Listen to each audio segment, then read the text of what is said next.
राधिका जैसे ही डॉक्टर साहब के लिए चाय लेकर कमरे के दरवाजे तक पहुंची, तभी उसे अपनी सास की और डॉक्टर की आवाज़ सुनाई दी। अंदर हो रही बातें सुनकर राधिका के होश उड़ गए। इतना बड़ा धोखा! राधिका बड़ी साधारण सी लड़की थी। बदसूरत तो नहीं कहेंगे, पर सुंदरता के भी कोई विशेष चिन्ह नहीं थे उसमें। चपटी और आगे से फैली नाक ने चेहरे को थोड़ा और बिगाड़ दिया था। अचानक ही एक दिन बड़े अच्छे परिवार से रिश्ता आया। सब हैरान थे। चट मंगनी और पट ब्याह हो गया। बारात और दूल्हे को देख राधिका की सखियां, रिश्तेदार और मोहल्ला रश्क से बोल उठा। सब इतना अच्छा है तो क्या हुआ, लड़का तो बेरोजगार ही है ना। ससुराल पहुंचकर राधिका भी वहां की रौनक देख बौरा गई। उसे अपने सौभाग्य पर विश्वास ही नहीं हो रहा था। पति भी उसके पीछे दीवाना हुआ, उसके चारों ओर लट्टू की तरह घूमता रहता। कभी बाजार घुमाता, कभी सिनेमा दिखलाता। सास नवेली बहू कहकर उसे कुछ काम नहीं करने देती।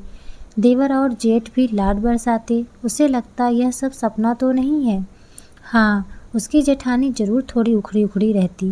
जेठानी के 2 बेटियां थीं, पर वह रसोई और बेटियों में ही ज़्यादा उलझी रहती।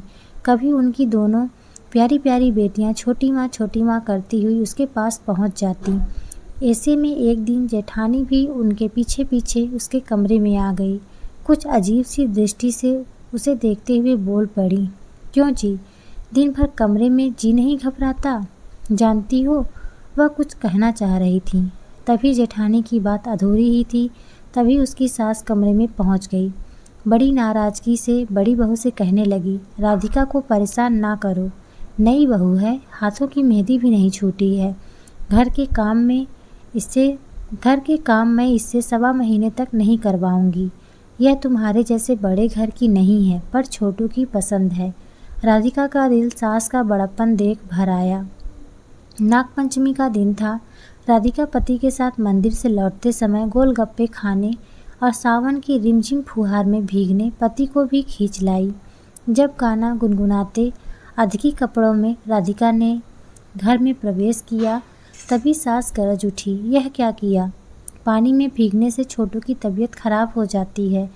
वे दवा का डब्बा उठा लाईं और जल्दी जल्दी कुछ दवाइयाँ देने लगीं। राधिका हैरान थी, जरा सा भीगने से सासू माँ इतना क्यों नाराज हो गईं? शाम होते ही उसके पति को तेज पेट दर्द और ज्वर हो गया। सास उससे बड़ी नाराज़ थीं। पारिवारिक उम्र दराज डॉक्टर आए। वह डॉक्टर साहब के लिए चाय लेकर कमरे के द्वार पर पहुंची। अंदर हो रही बातें सुनकर वह सन्न रह गई। डॉक्टर सास से धीमी आवाज़ में कह रहे थे, लास्ट स्टेज में यह बदपरहेजी ठीक नहीं है। आपको मैंने इसकी शादी करने से भी रोका था। राधिका के आंखों के सामने अंधेरा छाने लगा जैसे चक्कर खाकर गिर जाएगी। तभी ना जाने कहाँ से आकर जेठानी ने उसे सहारा दिया। उसे बगल के कमरे में खींच करके ले गई। उन्होंने फुसफुसाते हुए बताया, उसके पति को कैंसर है। इस बात को छुपाकर उससे विवाह करवाया गया ताकि उसका पति मरने से पहले गृहस्थ सुख भोग ले। सास ने सिर्फ अपने बेटे के बारे में सोचा, पर उसका क्या, पति से उसे वितृष्णा होने लगी। ऐसे सुख की क्या लालसा जिसमें दूसरे को सिर्फ भोग्या समझा जाए। तभी सास उसे पुकारती हुई आई, राधिका, राधिका, तुम्हें छोटू बुला रहा है, जल्दी चलो। वह भारी मन से कमरे के द्वार पर जा खड़ी हुई। बिस्तर पर उसका पति जल बिन मछली की तरह तड़प रहा था। पीड़ा से होठ नीले पड़ गए थे। राधिका ने कभी मौत को इतने करीब से नहीं देखा था। घबराहट से उसके कदम वहीं थम गए। तभी अचानक उसके पति का शरीर पीड़ा से ऐंठ गया और आंखों की पुतलियां पलट गईं। सास जलती नज़रों से उसे देखकर बुदबुदा उठी, भाग्यहीन मनहूस, मेरे बेटे को खा गई। उससे लाड करने वाला ससुराल और उसे प्यार से पान के पत्ते जैसा पेरने वाली सास पल भर में बदल गई। सास हर समय कुछ न कुछ उलाहना देती रहती। राधिका प्रस्तर पाषाण प्रतिमा बनकर रह गई। उसके बाद राधिका को कुछ सुध ना रही। सास ने ठीक 13वें दिन के बाद सफ़ेद साड़ी में सारे गहने उतरवा कर घर के पुराने ड्राइवर के साथ उसे उसके मायके भिजवा दिया। राधिका की माँ ने दरवाज़ा खोला। राधिका द्वार पर वैधव्य बोझ से सिर झुकाए खड़ी थी। वह सचमुच पत्थर बन गई थी। वह पूरा दिन किसी अंधेरे कोने में बैठी रहती। सास के कहे शब्द उसके मन मस्तिष्क में जैसे नाचते रहते। भाग्यहीन मनहूस, उसका पूरा परिवार सदमे में था। तभी एक और झटका लगा। पता चला राधिका माँ बनने वाली है। तब राधिका के पिता ने कमर कस लिया। वैसी हालत में ही राधिका का दाखिला तुरंत नर्सिंग की पढ़ाई के लिए पैरामेडिकल कॉलेज में करवा दिया। राधिका बस कठपुतली की तरह उनके कहे अनुसार काम करती रहती। उसके पापा हर रोज़ अपनी झुकती जा रही कमर सीधी करते हुए बच्चों की तरह उसका हाथ पकड़कर कॉलेज ले जाते और छुट्टी के समय उसे लेने गेट पर खड़े मिलते। जून की तपती गर्मी में राधिका ने पुत्र को जन्म दिया। राधिका अनमने ढंग से बच्चे की देखभाल करती। कहते हैं ना, समय सबसे बड़ा मरहम होता है। राधिका के घाव भी धीरे धीरे भरने लगे थे, पर पुत्र की ओर से उसका मन उचाड़ रहता। जिस समय ने उसके घाव भरे थे, उसी बीतते समय ने उसके वृद्ध होते पिता को तोड़ दिया था। ऊपर से शांत दिखने वाले पिता को दिल के दौरे से अस्पताल पहुंचा दिया। चट्टान जैसा सहारा देने वाले अपने पिता को कमज़ोर पड़ते देख राधिका जैसे नींद से जागी। उसने पिता की रात दिन सेवा शुरू कर दी। पिता की तबीयत अब काफ़ी ठीक लग रही थी। उनके चेहरे पर वापस लौटती रंगत देख राधिका आश्वस्त हो गई। वह रात में पापा के अस्पताल के बेड के बगल में सोफे पर ही सोती थी। वह पूनम की रात थी। खिड़की से दमकते चाँद की चांदनी कमरे के अंदर तक बिखर गई थी। तभी पापा ने उसे अपने पास बुलाकर बिठाया और उसके सिर पर हाथ फेरते हुए बोले, बेटा, तुम्हें अपने पैरों पर खड़ा होना है, मजबूती से, समझी? राधिका ने हिचकिचाते हुए जवाब दिया, मेरे जैसी भाग्यहीन। पिता ने उसकी बात काटते हुए कहा, तुम भाग्यहीन नहीं हो, बस एक धोखे और दुर्घटना की शिकार हो, जिसमें गलती तुम्हारी नहीं मेरी थी। अक्सर मुझे पश्चाताप होता है। तुम्हारी शादी करने से पहले मुझे और छानबीन करनी चाहिए थी।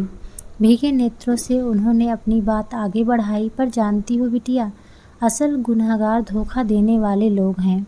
एक बात और बेटा, तुम इसका प्रतिशोध अपने पुत्र से नहीं ले सकती हो, उसका ख्याल तुम्हें ही रखना है। थोड़ा मौन रहकर उसके नेत्रों में देखते हुए पिता ने कहा, भाग्यहीन तुम नहीं, तुम्हारी सास है। बेटे को तो गंवाया ही, बहू और पोते को भी गंवा दिया, पर कभी ना कभी ईश्वर उन्हें उनकी गलतियों का आईना जरूर दिखाएगा। ईश्वर के न्याय पर मुझे पूर्ण विश्वास है। पापा से बातें कर राधिका को लगा जैसे उसके सीने पर से भारी बोझ उतर गया हो। पढ़ाई करके उसे शहर के एक अच्छे अस्पताल में नौकरी मिल गई। वह बेटे के साथ खेल कर अपना दुख भूल खिलखिलाने लगी। किसी न किसी से उसे अपने ससुराल की खबरें मिलती रहती। देवर की शादी और उसे बेटी होने की खबरें मिली, पर राधिका को ससुराल वालों ने कभी याद नहीं किया। राधिका ने भी पीछे मुड़कर देखने के बदले अपने आप को और बेटे को संभालने पर ध्यान दिया। उस दिन राधिका अस्पताल पहुंची। वह आईसीयू के सामने से गुजर रही थी। तभी सामने देवर और जेठ आ खड़े हुए। पता चला सास बीमार है, इसी अस्पताल में भर्ती है। उन्हें इस बात का बहुत गम है कि राधिका के पुत्र के अलावा उन्हें पोता नहीं, सिर्फ पोतियां ही हैं। अब वह राधिका और उसके बेटे को याद करती रहती हैं। एक बार पोते का मुंह देखना चाहती हैं। देवर ने कहा, भाभी, बस एक बार छोटू भैया के बेटे को अम्मा के पास ले जाओ, सुना है बिल्कुल भैया जैसा दिखता है। तभी जेठ बोल पड़े, राधिका, मैं तो कहता हूँ अब तुम हमारे साथ रहने आ जाओ, मैं कल सुबह ही तुम्हें लेने आ जाता हूँ। राधिका बिना कुछ जवाब दिए अपनी ड्यूटी कक्ष में चली गई। वह उनकी बेशर्मी देखकर अवाक थी। वह चुपचाप अपना काम कर रही थी, पर उसके माथे पर पड़े शिकन से स्पष्ट था उसके मन में बहुत सी बातों का तूफान चल रहा है। वह सोच रही थी, पहले तो उसे खिलौना समझकर अपने बीमार बेटे की कामना पूरी करने के लिए धोखे से विवाह करवाया, बाद में दूध में पड़ी मक्खी की तरह निकालकर फेंक दिया। आज अपनी पोतियों को पोते से कम आंका जा रहा है क्योंकि वे लड़कियां हैं। अच्छा है वह आज ऐसे ओछे परिवार का हिस्सा नहीं है। क्या उसके पुत्र को ऐसे लोगों के साथ रहकर उन जैसा बनने देना चाहिए? बिल्कुल नहीं, वह ऐसा नहीं होने देगी। मन ही मन उसने कुछ निर्णय लिया। घर जाने से पहले उसने छुट्टी की अर्जी दी।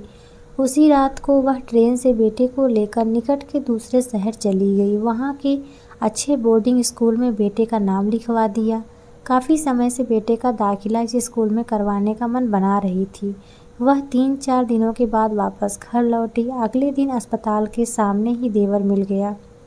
उसे देखकर लपकता हुआ आया और बोला पड़ा, भाभी, अम्मा की तबीयत और बिगड़ गई, आप कहाँ थीं?